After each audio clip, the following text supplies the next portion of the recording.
લગ્ન કરે પછી હાચું જ બૈરું મારે કે લાવજે ની તને ખબર પડે તારા બड्डा ભાંગી લાગશે।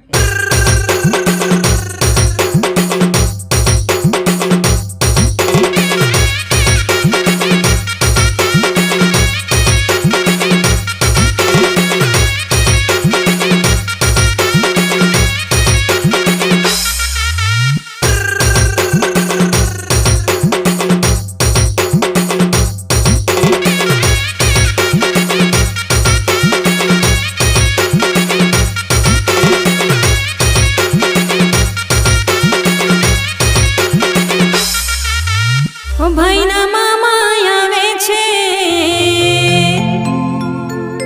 હાર લટકાણી મામીને લાવે છે, એ તો ભાઈને ગિફ્ટ આપવા માટે મોટી મોટી વેટીઓ લાવે છે। 1 2 3 4 ભાઈ ગોઠવાઈ